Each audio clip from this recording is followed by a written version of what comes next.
నమస్కారం ETV news కు స్వాగతం ముఖ్యాంశాలు తెలంగాణలో ముగిసిన పంచాయతీ ఎన్నికల పోలింగ్ కొనసాగుతున్న మూడో విడత ఓట్ల లెక్కింపు ఫలితాలపై పల్లెల్లో తీవ్ర ఉత్కంఠ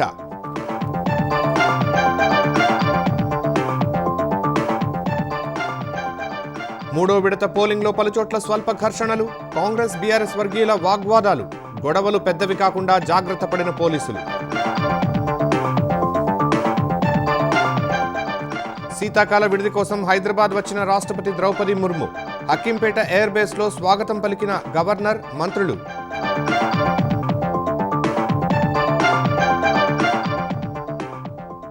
ప్రభుత్వంపై ప్రజా విశ్వాసాన్ని కాపాడుకోవాలని కలెక్టర్లకు చంద్రబాబు సూచన ఉత్తమ విధానాలు అన్ని ప్రాంతాల్లో అమలు చేయాలని ఆదేశం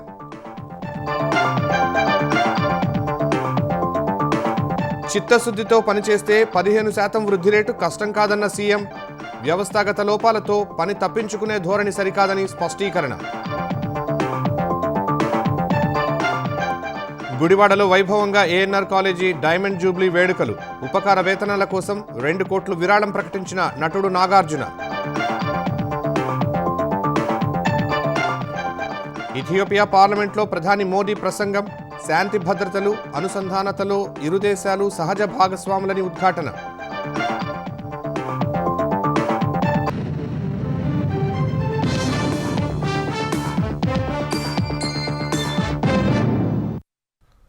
తెలంగాణలో చివరి విడత పంచాయతీ ఎన్నికల ఓట్ల లెక్కింపు కొనసాగుతోంది. మొదటి 2 విడతల్లో అధికార కాంగ్రెస్ మద్దతుదారులు పైచేయి సాధించగా ప్రతిపక్ష బీఆర్ఎస్ 2వ స్థానంలో కొనసాగింది.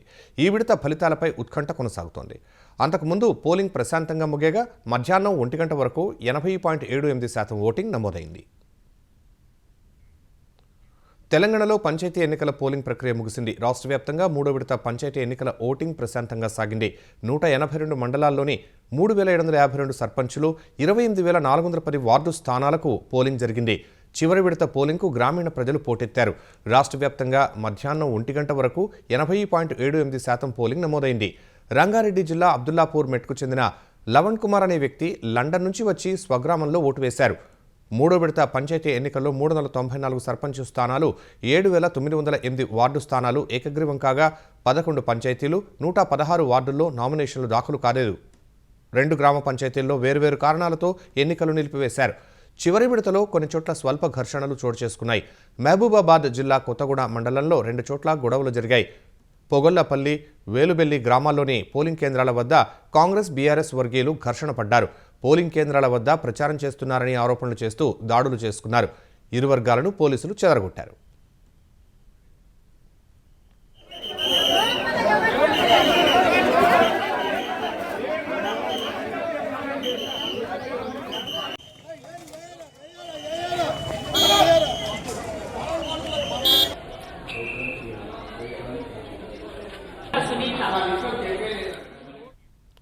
నల్గొండ జిల్లా డిండి మండలం శాంతిగూడెంలోనూ బీఆర్ఎస్ కాంగ్రెస్ వర్గీయులు ఘర్షణలో పడ్డారు.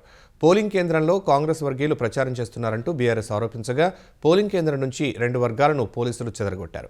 వికారాబాద్ జిల్లా పరిగి మండలం మాదారం పోలింగ్ కేంద్రం వద్ద బీఆర్ఎస్ కాంగ్రెస్ పార్టీకి చెందిన పోలింగ్ ఏజెంట్ల మధ్య ఘర్షణ చోటు చేసుకుంది.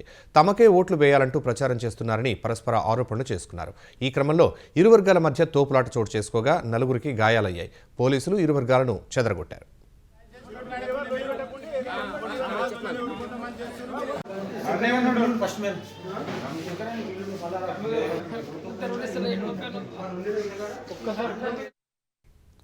హైదరాబాద్ మసాబ్ ట్యాంక్ ఎస్ఈసీ కార్యాలయం నుంచి రాష్ట్ర వ్యాప్తంగా ఓటింగ్ సరళిని సిఎస్ రామకృష్ణారావు, డీజీపీ శివధర్ పర్యవేక్షించారు.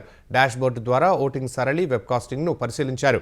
ఓటింగ్ సరళిని రాష్ట్ర ఎన్నికల కమిషన్ అధికారిని కుముదిని వివరించారు. 10,000 సీసీటీవీ కెమెరాల ద్వారా ఓటింగ్ సరళిని పర్యవేక్షించినట్టు సీఎస్ తెలిపారు. ఓట్ల లెక్కింపు కేంద్రాల వద్ద పోలీస్ బందోబస్తు ఏర్పాటు చేసినట్టు డీజీపీ వివరించారు. బెదిరింపులపై వెంటనే చర్యలు చేపడుతున్నట్లు తెలిపారు.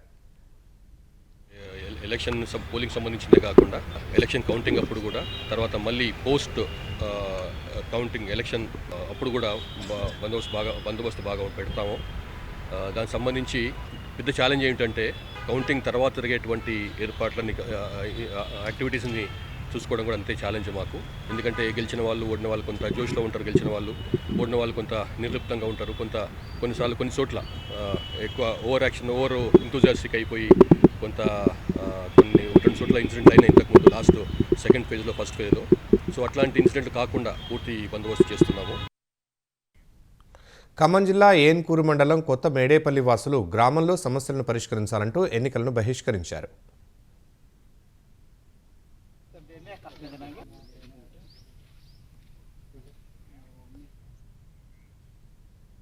తెలంగాణ స్థానిక సంస్థల ఎన్నికల్లో కాంగ్రెస్ పార్టీకి దిమ్మ తిరిగే ఫలితాలు వచ్చాయని మాజీ మంత్రి హరీష్ రావు అన్నారు. ప్రజల తీర్పు చూసి హస్తం పార్టీ నేతలు కంగుతిన్నారని పేర్కొన్నారు. గజ్వేల్ సహా అచ్చంపేట నియోజకవర్గం సీఎం రేవంత్ రెడ్డి సొంత మండలం వంగూరులో 10 గ్రామ పంచాయతీల్లో విజయం సాధించిన బీఆర్ఎస్ సర్పంచ్లను హరీష్ రావు కలిశారు. ఎన్నికల్లో గెలుపొందిన అభ్యర్థులను అభినందించిన ఆయన కాంగ్రెస్ పార్టీపై విమర్శలు గుప్పించారు. పల్లెలు అపరిశుభ్రంగా మారాయని, కనీసం కేసీఆర్ కొనిచ్చిన ట్రాక్టర్లలో డీజిల్ పోసే పరిస్థితి కూడా కాంగ్రెస్ ప్రభుత్వానికి లేదని దుయ్యబట్టారు. తెలంగాణ పేరు లేకుండా, తెలంగాణ పల్లెలు లేకుండా అవార్డులే ఉండకపోవు. కానీ రేవంత్ రెడ్డి వచ్చిన తర్వాత పల్లెల్ని నిర్లక్ష్యం చేయడం వల్ల, పల్లెల అభివృద్ధి కుంటుపడడం వల్ల ఈరోజు ఒక్క అవార్డు కూడా రానటువంటి పరిస్థితి. ఇవాళ అద్భుతమైన ఫలితాలు, కాంగ్రెస్కు దిమ్మ తిరిగే ఫలితాలు ఈ స్థానిక సంస్థల ఎన్నికల్లో వచ్చాయి. కాంగ్రెస్ నాయకులు మొదటి దఫా ఫలితాలు చూసి షాక్ అయిపోయింది. 2వ దఫా ఫలితాలు చూసి మైండ్ బ్లాక్ అయిపోయింది. ఇక 3వ దశ ఫలితాలు ఇవాళ రాత్రికి వస్తాయి. అంటే 2 దశల ఫలితాలు చూసిన తర్వాత అయ్యో లాభం లేదని చెప్పి డబ్బు సంచులు పట్టుకుని హైదరాబాద్కి వెళ్ళి బయలుదేరి ప్రలోభాలకు గురి చేసి అధికార దుర్వినియోగానికి పాల్పడి పోలీసులను ఉపయోగించి మా కార్యకర్తలపై దాడులు చేసుకుంటూ అడ్డగోలు వ్యవహారాలు కాంగ్రెస్ పార్టీ చేస్తూ వచ్చింది. ఇలా దాడులు చేస్తే సహించేది లేదు. మా కార్యకర్తల జోలికి వచ్చినా, మా కార్యకర్తలను ఇబ్బంది పెట్టినా, బలవంతంగా మీరు పార్టీలో జాయిన్ చేసుకోవాలని చూసినా కూడా దానికి తీవ్రమైన పరిణామాలు ఉంటాయని చెప్పి కూడా హెచ్చరిస్తూ ప్రభుత్వంపై ప్రజలకు ఉన్న విశ్వసనీయతను కాపాడుకోవాలని ముఖ్యమంత్రి చంద్రబాబు కలెక్టర్లకు సూచించారు. కలెక్టర్లే ప్రభుత్వానికి అంబాసిడర్లు అన్న ఆయన ప్రభుత్వంపై సానుకూల అభిప్రాయం తీసుకురావడంలో వారిదే కీలక పాత్ర అని తెలిపారు. పొలిటికల్ గవర్నెన్స్ కీలకమన్న చంద్రబాబు కలెక్టర్లు తమ ప్రతిభ ద్వారా కూటమి ప్రభుత్వానికి మంచి పేరు వచ్చేలా చూడాలని కోరారు. కొన్ని జిల్లాల్లో అమలయ్యే ఉత్తమ విధానాలు ఇతర ప్రాంతాల్లోనూ అమలు చేయాలని కలెక్టర్ల సదస్సులో సూచించారు. విజయవాడలో ముఖ్యమంత్రి చంద్రబాబు అధ్యక్షతన కలెక్టర్ల సదస్సు ప్రారంభమైంది. ఇందులో ఉప ముఖ్యమంత్రి పవన్ కళ్యాణ్, ఇతర మంత్రులు పాల్గొన్నారు. గ్రామీణ స్థాయిలో పాలనా సామర్థ్యాల పెంపు కోసం కృషి చేయాలని పవన్ కళ్యాణ్ చెప్పారు. గిరిజన గ్రామాలకు వీలైనన్ని చోట్ల రహదారులు వేస్తున్నామన్న ఆయన విద్యుత్, ఇతర మౌలిక సదుపాయాలు కల్పించాలన్నారు. గ్రామ పంచాయతీల్లో రెవెన్యూ ఆర్జనపై దృష్టి సారించామని, మారుమూల గిరిజన గ్రామాల అభివృద్ధిపైన కలెక్టర్లు దృష్టి పెట్టాలని కోరారు. అనంతరం మాట్లాడిన చంద్రబాబు కూటమి ప్రభుత్వానికి వారసత్వంగా 70% మేర ధ్వంసమైన రోడ్లు, నీటి సమస్యలు, మద్దతు ధర లేకపోవటం, భూ వివాదాలు, అధిక విద్యుత్ బిల్లులు వంటి సమస్యలు వచ్చాయని తెలిపారు. వాటిని అధిగమించి ప్రజల్లో సంతృప్తిని పెంచేలా పౌర సేవలు అందించాలని కలెక్టర్లను కోరారు. ఇళ్లు లేని పేదలు, రైతులు, మహిళలు, పిల్లలు, యువత ఇలా అన్ని వర్గాలకు మంచి చేయడం ద్వారా ప్రజల్లో సానుకూలత వస్తుందని తెలిపారు. ఈ క్రమంలో వేగం చాలా ముఖ్యమని పేర్కొన్నారు. Data driven decision making governance మీరు బాగా చేశారని మీరు అనుకుంటున్నారు, ఎండ్ అవుట్కమ్ రావడం లేదు. మీరు బాగా చేశామని అనుకుంటున్నాం నేను కూడా, కానీ ప్రజలు మెచ్చడం లేదు. ఏ స్టేక్ హోల్డర్స్ కోసం పనిచేశామో వాళ్ళు మెచ్చకపోతే దెర్ ఇస్ సంథింగ్. ఒక డిపార్ట్మెంట్ అవుట్ స్టాండింగ్ పర్ఫార్మెన్స్ ఉంది, ఒక డిపార్ట్మెంట్ ఇంకా పికప్ కాలం. ఇలాంటివి కూడా సమస్యలు ఉన్నాయి. I'm very happy. మిత్రులు పవన్ కళ్యాణ్ గారు కూడా ఆయన డిఫరెంట్ ఫీల్డ్లో నుంచి వచ్చిన స్ట్రగుల్ అవుతున్నాడు బ్రహ్మాండంగా. నేను చూస్తే ఒక ఎగ్జాంపుల్ చెప్తున్నాను మీకు.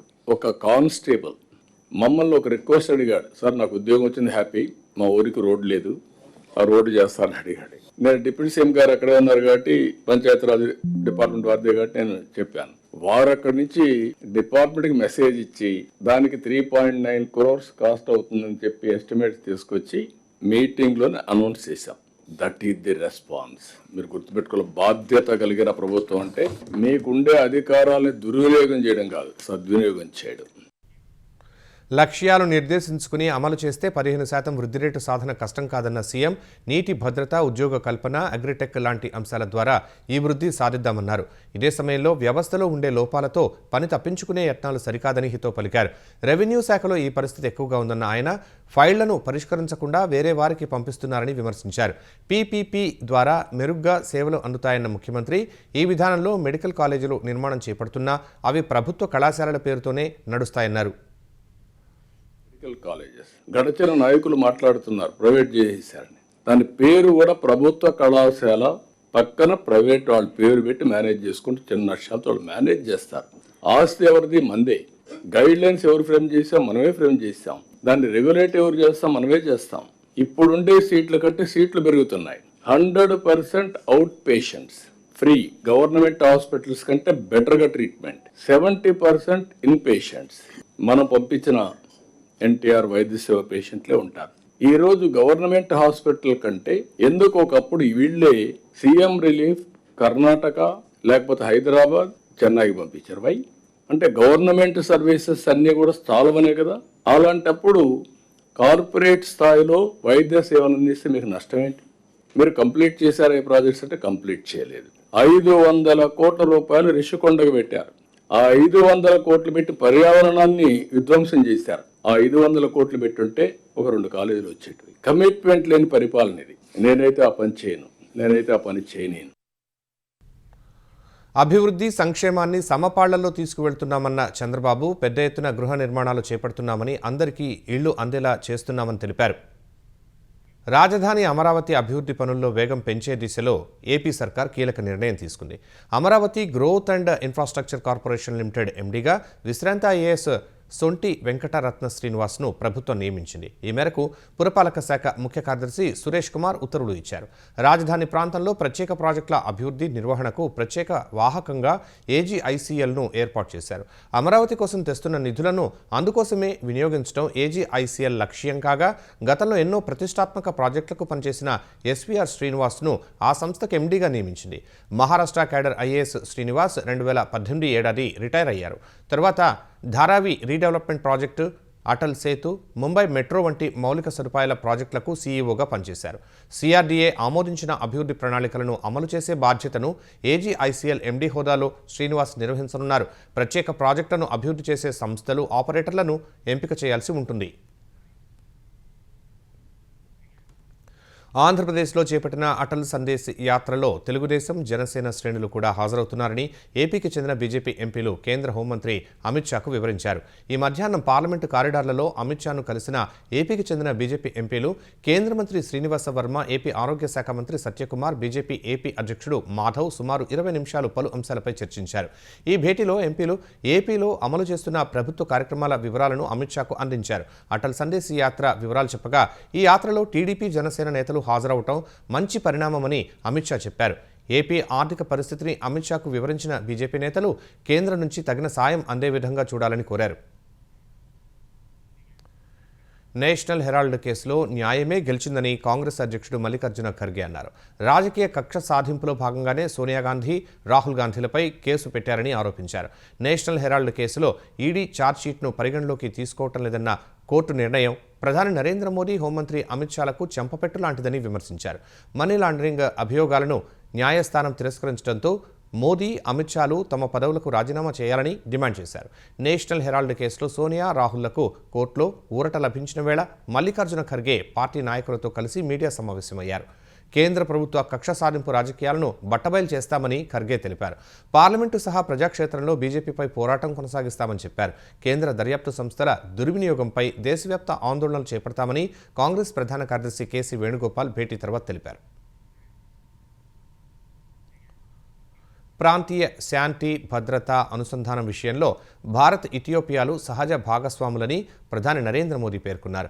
ఇథియోపియా పార్లమెంటు ఉభయ సభలను ఉద్దేశించి మాట్లాడిన మోదీ, అభివృద్ధి చెందుతున్న దేశాలుగా భారత్, ఇథియోపియాలు తమ అనుభవాల నుంచి చాలా నేర్చుకున్నాయని చెప్పారు. భారతీయులు, ఇథియోపియన్ల ఆహార అలవాట్లలో సారూప్యత ఉందని మోదీ తెలిపారు. 2 దేశాల ఆర్థిక వ్యవస్థలకు వ్యవసాయమే వెన్నెముక అని చెప్పిన ప్రధాని, కొత్త వంగడాల ఉత్పత్తి, వ్యవసాయ యాంత్రీకరణకు కలిసి పనిచేద్దామని పిలుపునిచ్చారు. మైనింగ్, స్వచ్ఛ ఇంధన రంగాల్లో 2 దేశాలు కలిసి పనిచేసేందుకు చాలా అవకాశాలున్నాయని తెలిపారు. డిజిటల్ మౌలిక సదుపాయాల కల్పనలో ఇథియోపియాకు సహకరించేందుకు భారత్ సిద్ధంగా ఉందని మోదీ తెలిపారు. ఇరు దేశాల సంబంధాలను వ్యూహాత్మక భాగస్వామ్యం స్థాయికి పెంచుతున్నట్లు ప్రకటించారు. ఇథియోపియాలో పెట్టుబడులు పెట్టిన అతిపెద్ద దేశాల్లో భారత్ ఒకటని, భారతీయ కంపెనీలు ఇక్కడ $5 బిలియన్ పైగా పెట్టుబడులు పెట్టి 75,000కు పైగా ఉద్యోగాలను కల్పించాయని మోదీ వివరించారు. India's national song Vande Mataram and the Ethiopian national anthem both refer to our land as the mother.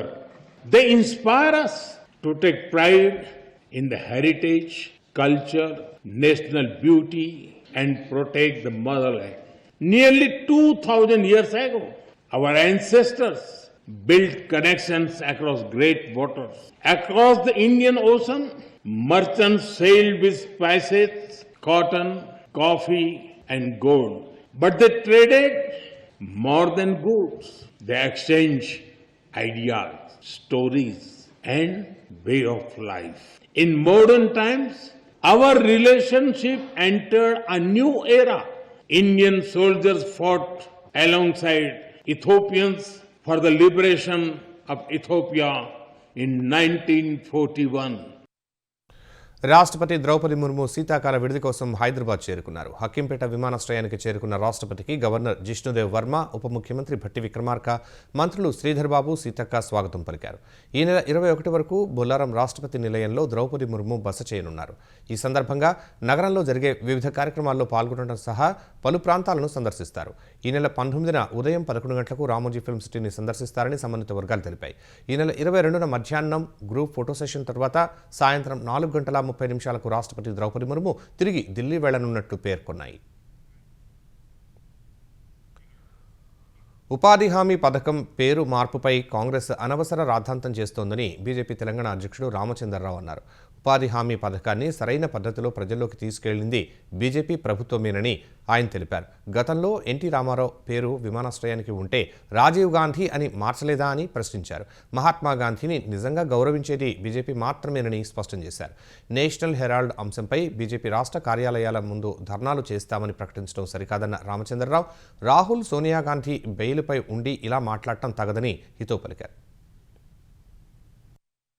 NREGA కార్యక్రమాన్ని మేము మార్చామని అంటున్న మహాత్మా గాంధీ, అరే దీంట్లో రామ్ పేరు ఉంది. రామరాజ్యం అనే ఆలోచనతో కాంగ్రెస్ పార్టీ ఏదో చెప్పుకుంటాం మేమంతా గాంధీ గారి సిస్టమ్ అంటే మీరు చెప్పండి, రామ్ ఉంటే తప్పేముంది? మీకు రామ్ ఉన్నందుకు ఆబ్జెక్షన్, మీకు రామ్ ఉన్నందుకు మీరు దాన్ని వ్యతిరేకిస్తున్నారు. కాబట్టి ఈరోజు నరేగా కార్యక్రమాన్ని భారత ప్రభుత్వం పక్కకు పెట్టలేదు. దాన్ని ఇంకా బాగు చేసి దాన్ని పెంచి స్కోప్ పెంచి నిధులు పెంచి నరేగాలో ఉన్న minimum guarantee days employment guarantee 100 days ఉంటే 125 చేసి ఈరోజు ప్రజలకు మంచి చేసే ప్రయత్నం నరేంద్ర మోదీ గారు ప్రభుత్వం చేస్తాను. దాని మీద కూడా వీళ్ళు అభ్యంతరం చెబుతాను. భారత్ ఫ్యూచర్ సిటీలో గ్లోబల్ సమ్మిట్ కోసం ఏర్పాటు చేసిన తెలంగాణ తల్లి విగ్రహాన్ని కింద పడేశారనే ప్రచారంలో వాస్తవం లేదని తెలంగాణ రోడ్లు భవనాల శాఖ స్పష్టం చేసింది. అక్కడ ఏర్పాటు చేసిన తెలంగాణ తల్లి విగ్రహాన్ని భద్రంగా ర్యాపింగ్ చేసి గుడిమల్కాపూర్ ఇండస్ట్రియల్ వర్క్షాప్కు తరలించినట్లు వెల్లడించింది. ఫ్యూచర్ సిటీలో గ్లోబల్ సమ్మిట్ కోసం వేసిన తాత్కాలిక నిర్మాణాలు తొలగిస్తున్న వేళ విగ్రహానికి ఎలాంటి డ్యామేజ్ జరగకుండా భద్రంగా పక్కకు వాల్చి క్లాత్ ర్యాపింగ్ చేశామని రోడ్లు భవనాల శాఖ ఓ ప్రకటనలో తెలిపింది. విగ్రహాన్ని పక్కకు వాల్చిన సందర్భంలో ఎవరో ఫోటోలు తీసి సోషల్ మీడియాలో పెట్టి దుష్ప్రచారం చేస్తున్నారని వివరించింది. యావత్ తెలంగాణ సమాజాన్ని తప్పుదో పట్టిస్తున్నారని రోడ్లు భవనాల శాఖ ఆక్షేపించింది. మహిళల వన్డే ప్రపంచ కప్లో అద్భుత ప్రదర్శన చేసిన ఆంధ్రప్రదేశ్కు చెందిన మహిళా క్రికెటర్ శ్రీచరణికి ప్రభుత్వం తరపున 2.5 కోట్ల నగదు ప్రోత్సాహకాన్ని అందజేశారు. ఈ మేరకు ఉండవల్లి నివాసంలో క్రికెటర్ శ్రీచరణికి విద్యా, ఐటీ శాఖల మంత్రి నారా లోకేష్ స్వయంగా చెక్ అందజేశారు. మహిళల వన్డే ప్రపంచ కప్లో శ్రీచరణి అద్భుత ప్రదర్శనను గుర్తించిన రాష్ట్ర ప్రభుత్వం 2.5 కోట్ల మేర నగదు ప్రోత్సాహం సహా విశాఖలో 500 గజాల విస్తీర్ణం గల ఇంటి స్థలాన్ని కేటాయించింది. డిగ్రీ పూర్తయిన తర్వాత రాష్ట్ర ప్రభుత్వంలో గ్రూప్ 1 హోదా ఉద్యోగాన్ని కల్పించనుంది. ఈ మేరకు ప్రభుత్వం ఇప్పటికే ఉత్తర్వులు జారీ చేసింది.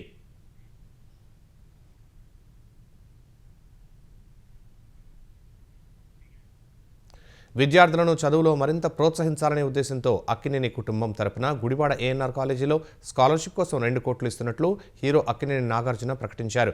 ఏఎన్ఆర్ కాలేజీ డైమండ్ జూబ్లీ వేడుకలకు ముఖ్య అతిథిగా నాగార్జున హాజరయ్యారు. చదువు అంటే అక్కినేని నాగేశ్వరరావుకు ఎంతో ఇష్టమని, అందుకే ఈ కాలేజీకి 1959లోనే ₹1,00,000 విరాళం అందించారని గుర్తు చేశారు. ఆంధ్ర యూనివర్సిటీకి 25,000, మద్రాస్ యూనివర్సిటీకి 25,000 ఇచ్చారని చెప్పారు. ఏఎన్ఆర్ జన్మించి 100 ఏళ్లు, గుడివాడలో ఏఎన్ఆర్ కాలేజీ స్థాపించి 75 ఏళ్లు, అన్నపూర్ణ స్టూడియో స్థాపించి 50 ఏళ్లు, ఏఎన్ఆర్ స్థాపించిన Annapurna college film and media సంస్థ పెట్టి 10 ఏళ్లు పూర్తయిందని నాగార్జున వివరించారు. ఏఎన్ఆర్ కాలేజీ నుంచి వచ్చిన వారు ఎంతో మంది ఉన్నత స్థానాలను అధిరోహించారని నాగార్జున గుర్తు చేశారు. ఫార్మర్ ఎంపీ కావూరి సాంబశివరావు గారు, యలమంచిలి శివాజీ గారు, అందరికీ తెలుసు రామోజీరావు గారు, పద్మనాభ గారు, కైకాల సత్యనారాయణ గారు, శోభనాద్రి గారు, నేషనల్లీ దేశమంతా ఇక్కడి నుంచి బయటకు వచ్చిన విద్యార్థులు ఎంతో మంది ఉన్నారు. మనుషులు శాశ్వతం కాదు, వాళ్ళు చేసే పనులు శాశ్వతం. నేను పుట్టిన సంవత్సరంలో ₹1,00,000 డొనేషన్ ఇచ్చారు. ఏఎన్ఆర్ ఫ్యామిలీ తరపున ఈ ఏఎన్ఆర్ కాలేజీలో ఒక స్కాలర్షిప్ నాన్నగారి తరపున అమ్మ తరపున పెట్టాలని మేమందరం అనుకున్నాము. దానికోసం మేము ₹2 కోట్ల ఇవ్వాలని, దాని ఫార్మాలిటీస్ అన్ని ఏఎన్ఆర్ మేనేజ్మెంట్ తో మాట్లాడి అది ఎలా చేయాలి అని ఇమీడియట్ గా చేద్దామని. ఏఎన్ఆర్ కళాశాల నేర్పిన విద్యాబుద్ధులే తన అభ్యున్నతికి కారణమని ఆంధ్రప్రదేశ్ హైకోర్టు న్యాయమూర్తి జస్టిస్ భట్టు దేవానంద్ చెప్పారు. ఏఎన్ఆర్ కళాశాల వజ్రోత్సవాల్లో పాల్గొన్న ఆయన కళాశాల రోజులను, అప్పటి అధ్యాపకులను గుర్తు చేసుకున్నారు. 40 సంవత్సరాల క్రితం ఇదే వేదిక మీద స్టూడెంట్స్ యూనియన్ ప్రెసిడెంట్ గా కూర్చున్నాను, విద్యార్థి చేసి ప్రసంగించాను. ఇదే వేదిక మీద అక్కినేని నాగేశ్వరరావు గారి చేతుల మీదుగా ఉత్తమ నటుడు అవార్డు తీసుకున్నా. మళ్ళా 40 సంవత్సరాల తర్వాత అక్కినేని నాగేశ్వరరావు గారి కుమారుడి పక్కన హైకోర్టు న్యాయమూర్తిగా ఈ కార్యక్రమంలో ముఖ్య అతిథిగా పార్టిసిపేట్ చేస్తున్నా. ఈ అభ్యున్నతి, ఈ స్థాయి అంతా ఈ కళాశాలలో నేను చదువుకున్న చదువు వల్ల, నాకు చదువు నేర్పిన పూర్వ ఉపాధ్యాయుల గొప్పతనం వల్ల ఈ స్థాయి వచ్చింది. బురకా ధరించలేదన్న కారణంతో ఓ వ్యక్తి భార్య, 2 కుమార్తెలను హత్య చేసిన ఘటన ఉత్తరప్రదేశ్ షామ్లీలో జరిగింది. దౌలత్ గ్రామానికి చెందిన ఫరూక్ భార్య, 5 పిల్లలతో కలిసి నివసిస్తున్నాడు. డబ్బు విషయంలో భార్యాభర్తల మధ్య తరచూ గొడవలు జరుగుతూ ఉండగా గత నెలలో ఫరూక్ భార్య గొడవపడి చిన్న కుమార్తెతో కలిసి బురకా ధరించకుండానే ఇంటి నుంచి వెళ్ళిపోయింది. ఇందుకు ఆగ్రహానికి గురైన ఫరూక్ భార్యను ఇంటికి పిలిపించుకువచ్చాడు. ఈ నెల 9న రాత్రి పిల్లలు నిద్రపోయిన తర్వాత భార్యను వంటగదిలోకి పిలిచి సజీవ దహనం చేశాడు. అనంతరం తుపాకీతో కాల్చాడు. ఈ శబ్దానికి బయటకొచ్చిన 2 కుమార్తెలను కూడా, ఒకరిని తుపాకీతో, మరొకరిని గొంతు నులిమి చంపాడు.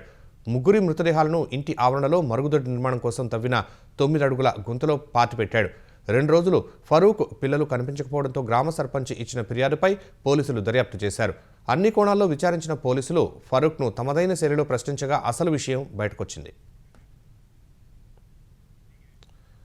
టారిఫ్లు, ఇతర మార్గాల ద్వారా ప్రపంచ వాణిజ్యం కొన్ని దేశాలకు ఆయుధంగా మారుతోందని కేంద్ర ఆర్థిక మంత్రి నిర్మలా సీతారామన్ అన్నారు.